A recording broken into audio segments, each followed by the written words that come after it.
जय हिंद साथियों, मैं तरुण कुमार इनगर परिवार में आप सभी का स्वागत करता हूं। आज हम देखने वाले हैं यूपी पुलिस जो री एग्जाम होना है उसका हिंदी का सेट नंबर 4 रहेगा।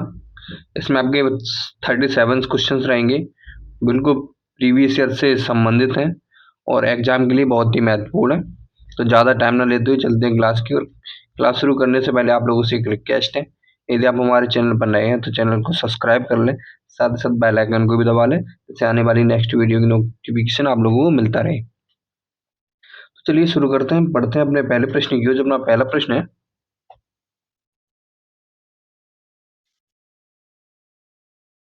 निम्न निम्न में सर्वनाम शब्द है। तो निम्न में कौन सा शब्द सर्वनाम है? दान, दान या भजन या पढ़ना या फिर कुछ। तो इनमें जो सर्वनाम शब्द है वो है कुछ। क्या है? कुछ। यहाँ से सब एक प्रश्न बनता है, सर्वनाम के भेद कितने होते हैं? सर्वनाम के जो भेद होते हैं वो होते 6। अगर पूछा जाए कि सर्वनाम कितने होते हैं तो सर्वनाम होते 11। ये दोनों प्रश्न एग्जाम में पूछे गए हैं, इन दोनों प्रश्नों को भी आप लोग देख लीजिएगा और ध्यान में रखिएगा कि ये दो प्रश्न बहुत एग्जाम में पूछे जाते हैं कि सर्वनाम, इनमें कन्फ्यूजन भी रहता है। कभी कभी 6 की जगह लोग 11 टिक कर देते हैं और 11 की जगह 6 टिक कर देते हैं, तो इन सब चीज़ों को भी देख के चलना है। तो हमें क्या करना है, सर्वनाम के जो भेद हैं वो 6 होते हैं और सर्वनाम पूछे जाएं तो सर्वनाम हमारे 11 होते हैं। अगर पूछा जाए कि सर्वनाम होते कौन कौन से हैं तो जो सर्वनाम होते हैं वो होते हैं, पहला पुरुषवाचक सर्वनाम होता है। पुरुषवाचक सर्वनाम भी 3 सर्वनाम होते हैं, वो होते हैं उत्तम पुरुष, मध्यम पुरुष और अन्य पुरुष।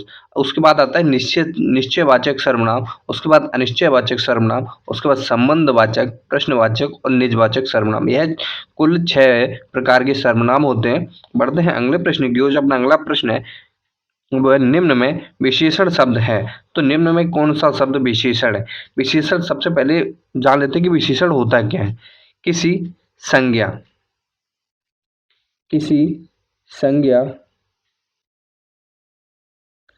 या सर्वनाम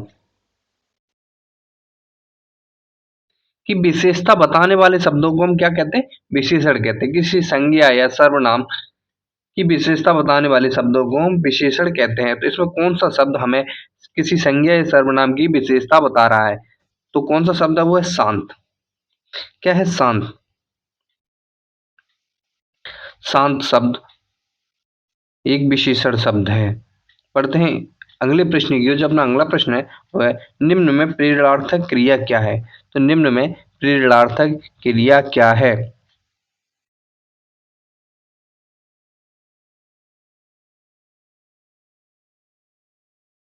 तो कौन सी निम्न में प्रेरणार्थक क्रिया है? तो सबसे पहले समझते हैं प्रेरणार्थक क्रिया होती क्या है। तो जो प्रेरणार्थक क्रियाएं होती हैं वो अकर्मक एवं सकर्मक दोनों क्रियाओं से बनती हैं। तो ये कैसी होती है? किसी भी क्रिया में आना, लाना या बाना जोड़ने से क्रिया को प्रेरणार्थक क्रिया के रूप में परिवर्तित किया जाता है। तो इसमें ऐसे कौन से शब्द हैं जिसमें आना या लाना या बाना शब्द जुड़े हुए हैं? तो कौन सा शब्द है? वह है हमारा ऑप्शन नंबर बी, जगाना। जग। जग एक क्रिया है, इसमें आना शब्द जुड़ गया है। क्या? आना। तो बन गया है जगाना। ठीक है, हमारा यही सही जवाब रहने वाला है। बढ़ते हैं अगले प्रश्न की। जो अपना अगला प्रश्न है, निम्न में अव्यय है। निम्न में अव्यय क्यों सा शब्द है? निम्न में कौन सा शब्द अव्यय है? तो अगर बात करें अव्यय शब्द की तो अव्यय शब्द कौन सा है? सबसे पहले जान लेते हैं कि अव्यय शब्द होते कौन से हैं। सबसे पहले जान लेते हैं हम अव्यय शब्द होते कौन से। अगर बात की जाए अव्यय शब्द की तो वे शब्द जो किसी लिंग, वचन या कारक में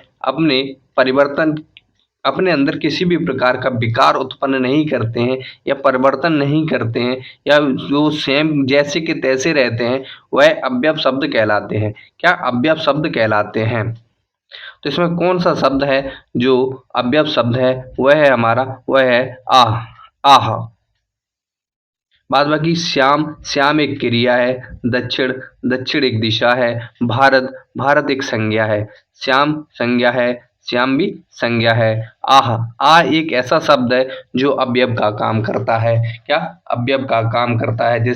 इसके अलावा और भी आह, आह, वाह, शाबाश, हाँ, और, किंतु, जब, तब, यह सारे के सारे हमारे अवयव शब्द होते हैं। इसी के साथ बढ़ते हैं अगले प्रश्न की ओर। जो अपना अगला प्रश्न है,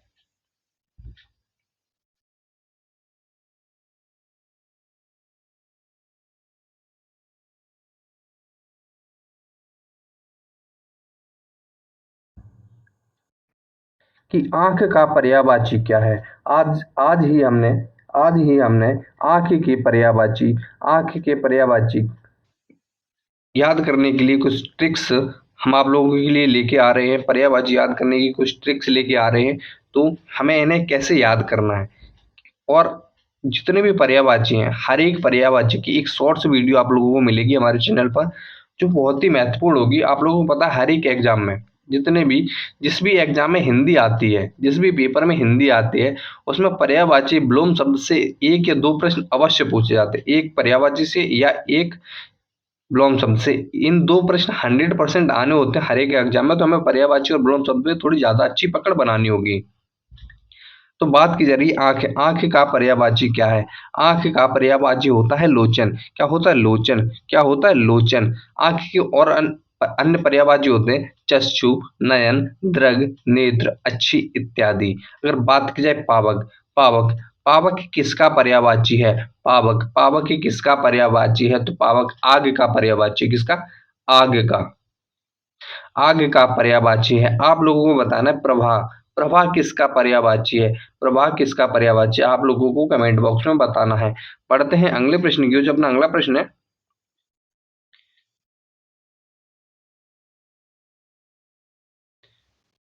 मन रेतन कागद का पुतला, मन रेतन कागद का पुतला, लगे बूंद बन से जाए छिन में, गर्व करे क्या इतना, गर्व क्या करे क्या इतना। इसमें कौन सा रस है? तो इसमें बरवय रस है। कौन सा? बरवय रस है। कौन सा?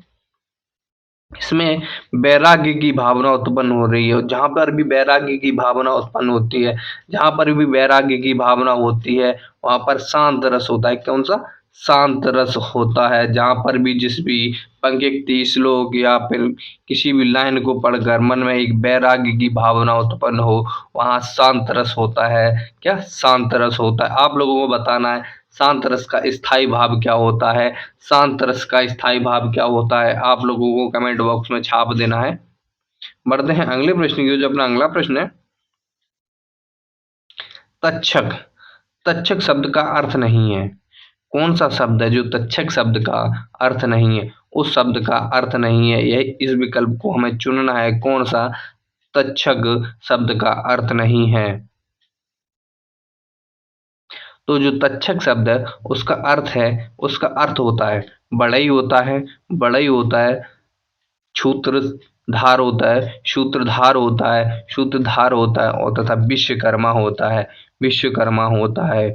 लेकिन शिलान्यास नहीं होता है। शिलान्यास किसे कहते हैं? शिलान्यास क्या होता है? जब किसी चीज की शुरुआत की जाती है, जब किसी भी कार्य की शुरुआत की जाती है, उसे हम शिलान्यास कहते हैं। क्या?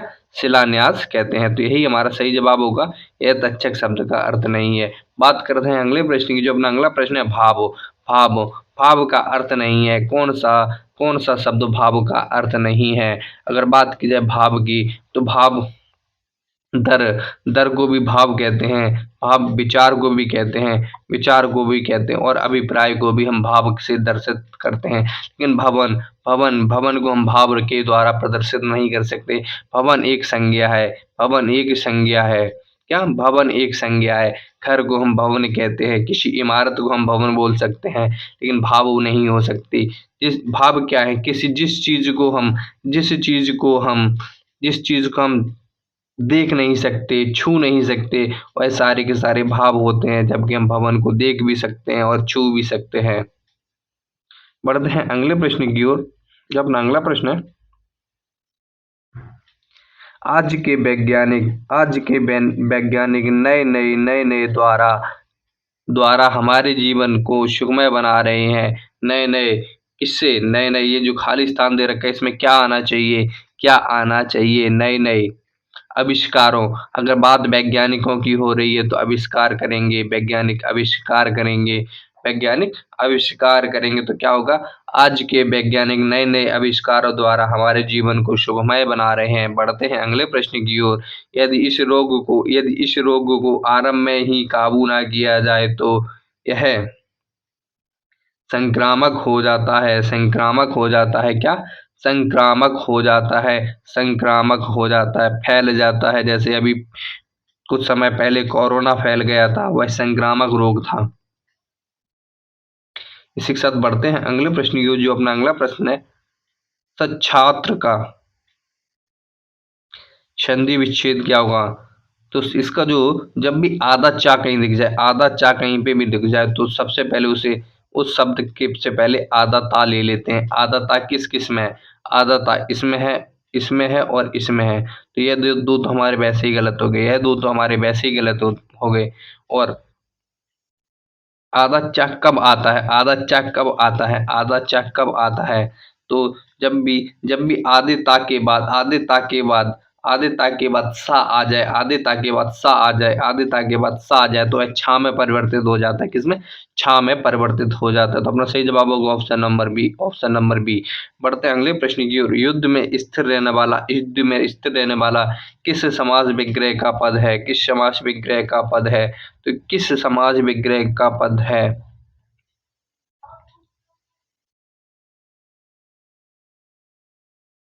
वह तत्पुरुष समाज का अलुक अलुक अलुक तत्पुरुष समाज का उदाहरण है। अलुक तत्पुरुष समाज का उदाहरण है। बढ़ते हैं अगले प्रश्न की ओर। जो अपना अगला प्रश्न है, कंकड़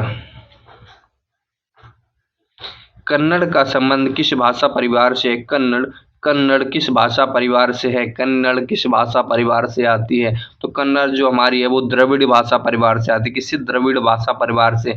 आप लोगों को आप लोगों को बताना, द्रविड़ भाषा परिवार से और कौन कौन सी भाषाएं आती हैं? और कौन कौन सी भाषाएं आती हैं?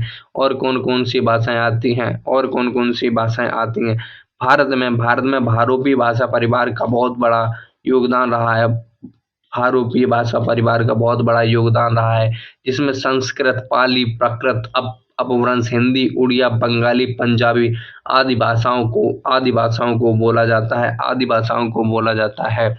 बढ़ते हैं अगले प्रश्न की ओर। निम्न में से कौन सा पदबंध का भेद नहीं है? निम्न में से कौन सा पदबंध का भेद नहीं है? कौन सा पदबंध का भेद नहीं है? तो है अव्यव पदबंध का भेद नहीं है, जबकि विशेषण, क्रिया और संज्ञा, ये तीनों पदबंध के भेद होते हैं। पढ़ते हैं अगले प्रश्न की ओर। बढ़ते हैं अगले प्रश्न की ओर। वह बहुत अच्छा लड़का है, वह बहुत अच्छा लड़का है, मैं कौन सा सर्वनाम है? मैं कौन सा सर्वनाम है? बहुत अच्छा, बहुत अच्छा, बहुत अच्छा, बहुत अच्छा। तो कौन सा सर्वनाम होगा? कौन सा सर्वनाम होगा? तो होगा इसमें निश्चयवाचक, निश्चयवाचक, निश्चयवाचक। बढ़ते हैं अगले प्रश्न की ओर। भारतीय लोक जीवन में योग को अति महत्वपूर्ण समझा जाता है। योग को अति महत्वपूर्ण समझा जाता है। इसका विलोम बताना है हमें। क्या इसका हमें विलोम उचित उचित विलोम छांटकर चिन्हित करें। उचित विलोम को छांटकर। रोग रोग योग योग का विलोम क्या होगा? तो योग का जो विलोम रहने वाला है वो रहेगा भोग। योग का विलोम रहने वाला है वो है भोग। क्या है? भोग। बढ़ते हैं अगले प्रश्न की ओर। बढ़ते हैं अगले प्रश्न की ओर। जो अपना अगला प्रश्न है, उसका उत्तरीय उस पर बहुत जच रहा है। उसका उत्तरीय उस पर बहुत जच रहा है। तो इसका इसका इसका इसका क्या होगा? अधोवस्त्र, अधोवस्त्र, अधोवस्त्र। बढ़ते हैं अगले प्रश्न की ओर। जो अपना अगला प्रश्न है, लंबी योग साधना से उसको तेजस्वी चेहरा देखते ही बनता है। लंबी योग साधना से उसका उसका ओजस्वी ओजस्वी चेहरा देखते ही बनता है। ओजस्वी चेहरा देखते ही बनता है। में ओजस्वी का विलोम क्या होगा? ओजस्वी का विलोम होगा कांतिहीन, कांतिहीन, कांतिहीन। कांतिहीन मानो होता है निस्तेज, निस्तेज, निस्तेज। कांतिहीन माने होता है निस्तेज।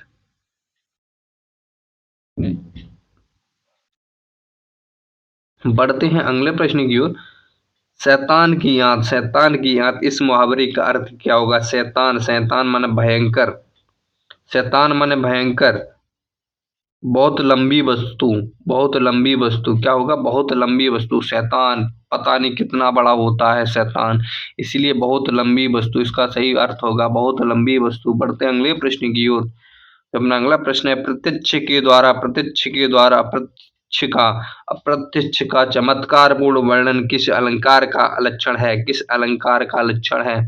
तो इस पंक्ति को पढ़कर हमें बताना है इसमें कौन सा अलंकार है। तो इसमें जो अलंकार रहने वाला है वह अनुमान अलंकार। कौन सा? अनुमान अलंकार, अनुमान अलंकार।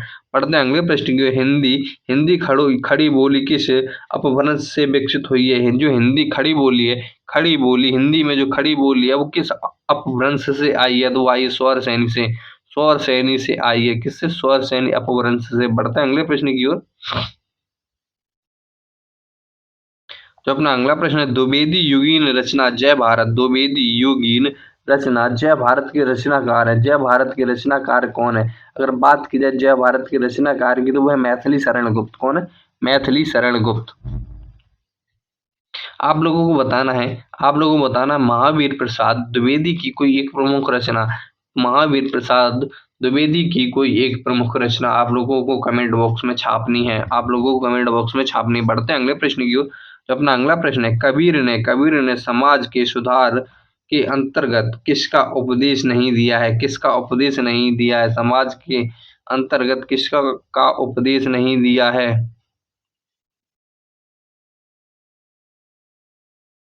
तो वह स्त्री पुरुष समानता का, स्त्री पुरुष समानता का।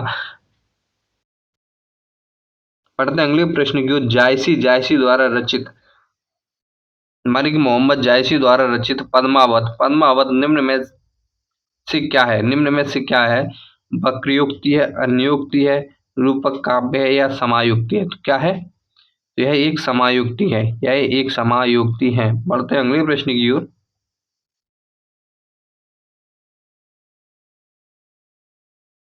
यह प्रश्न थोड़ा बड़ा है, इसमें हम लोगों को बताना है कि यार अलावा के हिसाब से कौन सा, किस प्रकार का वाक्य बनेगा। तो किस प्रकार का वाक्य बनने वाला है इसमें?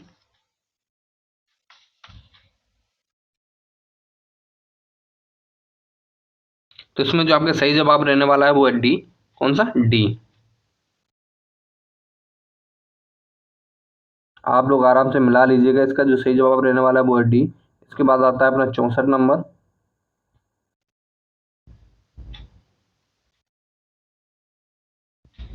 जो 64 नंबर है, 64 नंबर का जो सही जवाब रहने वाला है वो है ए। 64 नंबर का सही जवाब है ए। 65, 65 का सही जवाब है सी। 65 का सही जवाब है सी। उसके बाद आता है 66 नंबर। 66 नंबर, 66 नंबर का जो सही जवाब रहने वाला है,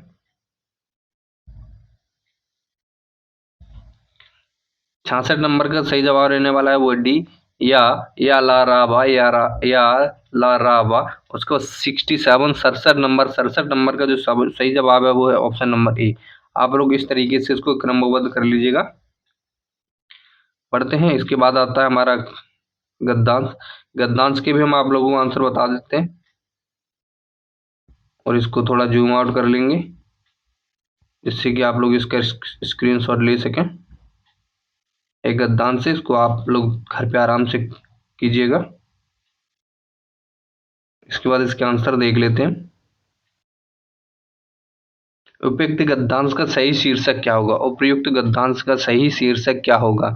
इसका जो शीर्षक रहने वाला है, इसका जो शीर्षक रहने वाला है, शांत रहो सुखी रहो, शांत रहो सुखी रहो, शांत रहो सुखी रहो। उसके बाद क्रोध आने की स्थिति में शांत रहने की प्रवृत्ति को क्या क्या नाम दिया गया है? क्या नाम दिया गया है? क्या नाम दिया गया है? तो क्या नाम दिया गया है? महायोग, महायोग, महायोग। बढ़ते हैं अगले प्रश्न की ओर। क्रोध को काबू में रखने से मुख्यतः कौन से रोग दूर हो जाते हैं? कौन से रोग दूर हो जाते हैं? तो कौन से रोग दूर हो जाते हैं? तो वो हो जाते हैं पाचन क्रिया से जुड़े रोग, पाचन क्रिया से जुड़े रोग। क्योंकि ये यहाँ पे बताया भी गया है, यहाँ पर बताया भी गया है कि कौन से रोग दूर हो जाते हैं।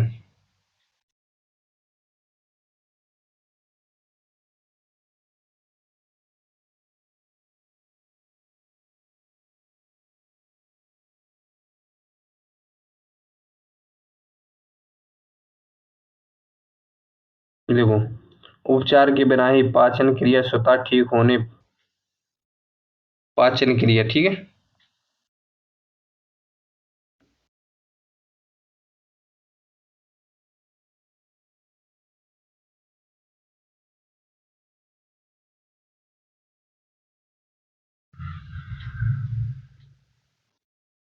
उसके बाद देखते हैं 71।